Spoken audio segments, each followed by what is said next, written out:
Deve ser chato pra caralho. Aí é mais difícil. Na área de economia é possível você fazer uma prova-teste. Tem várias áreas que mas, filosofia, como é que faz? Totalmente Ciência subjetivo, política, né? É outro papo, né? Nossa. E aí tu tem aluno... Hoje como é que tá essa vida, cara? Tá sendo pela internet? Como é que tá? Tá sendo pela internet tudo. É. Né? Agora eu vou... Na USP eu retomo em agosto. Legal. Na pós. Aí eu vou retomar lá. As aulas Aí presenciais. a USP decidiu que vai ser tudo virtual até final do ano. Entendi. É certo. Dando, né? Eu acho que é. Faculdade. Podendo é melhor. Mas eu me preocupo com as crianças não irem nos colégios, assim, durante muito tempo. É muito sério o que está acontecendo. Sabe o que é mais sério? O mais sério é que ninguém está atento para o pós-pandemia. A recuperação dessas crianças não vai ser uma tarefa simples, porque, primeiro, é inédito. Nunca teve uma situação dessa, pelo menos faz 100 anos, que não tem algo parecido. Desde a gripe espanhola que não tem nada parecido no mundo. Segundo, cara, que não tem planejamento. Ninguém está num gabinete com especialistas fazendo um planejamento que vai ser de médio prazo, porque de curto não tem jeito, e de longo não dá tempo. Então você tem que ter um planejamento de médio prazo para recuperar a moçada. Pô, uma coisa... vai dar... é muito trabalho e, assim, eu não estou vendo ninguém chamando a si a responsabilidade de, eu vou tomar conta do barato aqui, entendeu? O lance da educação parece meio de lado, né? E não deveria. É óbvio que está todo mundo pensando na saúde agora e no emprego, na renda. Sim, claro, são o cara fundamentais, precisa comer e o cara precisa se proteger. Exato. Agora, cara, o Brasil não pode viver só da mão para a boca. Você tem que ter um planejamento de médio prazo. E não estou vendo nada disso. Não estou vendo ninguém se preocupar com isso. Das autoridades. Sim. Isso é um drama, cara. Porque quando o aluno falta uma semana, você tem um trabalho para recuperar o cara.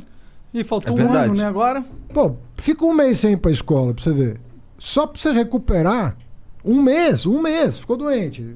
Sei lá, pegou um troço lá que é contagioso, vai ficar em casa. Um mês, você voltar para dar um trampo para você recuperar, imagina um ano. Cara, e em relação à educação, não tem, isso que eu vou te falar agora não tem muito a ver com a pandemia em si. Eu acho que é um problema crônico do Brasil, que é o seguinte, cara, por que a gente não tem umas políticas de educação de base desde sempre, de longo prazo? Porque, eu tenho um palpite, que é o lance de... Isso daí é um troço que só vai dar resultado daqui a 40, 50 anos e, portanto, não dá voto. Por que Isso você tem toda a razão, cara. Toda a razão. Deixa eu falar pra vocês um negócio. O Brasil acordou pra educação, meia boca, na Constituinte de 88. Não por coincidência, 100 anos depois da abolição da escravatura. Olha só, cara. Olha o que eu estou te contando aqui, que as pessoas não se dão conta. Nós abolimos a escravidão em 1888. Um dos últimos países no mundo, inclusive. Um dos últimos países do mundo. O Brasil foi o último país a criar uma universidade. O último país das Américas a criar uma universidade. Foi o único país que criou uma universidade só no século XX. Os negros, em 1884 ou 3, agora não estou...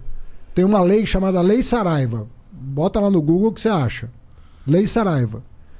Proibindo quem não era alfabetizado de votar. Já prevendo a abolição da escravidão, para os escravos não votarem, como eram todos analfabetos, aprovaram uma lei proibindo quem era analfabeto de votar. Ou seja... Sabe quanto tempo durou essa lei? 100 anos. Caralho. 100 anos. E aí você fala, mas então alfabetizaram? Não. Porque era justamente o instrumento de controle. Para não deixar os pobres votar, não alfabetizavam.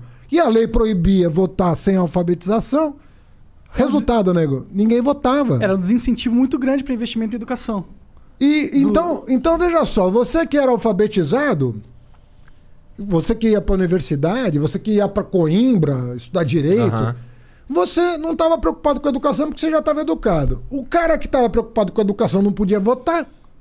E aí, quem é que ia falar, tem que educar? Então Verdade. o Brasil, cara, não tinha compromisso com a educação. E assim, eu participei, modéstia à parte, de uma primeira revolução na educação brasileira, que foi abrir as portas da universidade pro pobre. Ele me confessou que namorou 2 pró-unistas. Eu sou pró-unista também. 3, puta, cara, tu tá cercado. Tô cercado Não, mas de eu não problemas. namorei o Monarca. Agora vai me negar. Mas, cara, olha só. Nós precisamos esposa é chegar no pró-unista. século. Porra, cara, eu tô cercado de pró-unista por não, todos Mas os e a lados. base, Fernandão? Não, mas a base. Não, vê bem. Outra coisa errada é imaginar a separação da básica e da superior. Leia os historiadores, você vai saber o seguinte: o projeto nacional nasce quando o pobre chega na universidade. Aí você começa. Aí a universidade começa a pensar o país todo e não só a elite. Porque a nossa universidade era ultra elitista. Agora, eu vou te perguntar, qual foi, no Brasil, os estados que mais avançaram na educação? Foram os estados do Nordeste. Por 2 razões. Que nós queremos um fundo para financiar a educação do Nordeste chamado Fundeb, e porque o Nordeste estava tão atrasado em relação ao Sudeste que tinha muita margem para melhorar. Pra ganhar, pra evoluir. Juntou essas 2 coisas, quais são os exemplos de educação no Brasil hoje de estirão, né? Do cara dar aquela decolada? Ceará, Pernambuco, Maranhão, Piauí. Se fala desses estados. Então, o Brasil está vivendo um momento, a pessoa vai falar, porra, mas falta muito. Mas nós começamos a fazer. Nós começamos a fazer tem 20 anos. Mas eu acho É que, isso, cara. Eu Nós acho que começamos a fazer alguma coisa por esse país. No golpe militar de 64, tinha 200 mil universitários no Brasil. 200 mil universitários. Vamos lembrar que em 1970, na Copa do Mundo, a gente tinha 90 milhões de brasileiros, né? 6 anos antes, só tinha 200 mil universitários. Hoje nós temos o quê? 210 milhões de brasileiros. Ou seja, um pouquinho mais do que o dobro. Uhum. Nós temos 8 milhões de universitários. O que eu estou querendo dizer é o seguinte: quem reclama está certo. Mas quem olha o filme vai entender que nós começamos a enfrentar esse lance para valer. Entendo. Mas eu acho que a crítica... Vamos colher isso?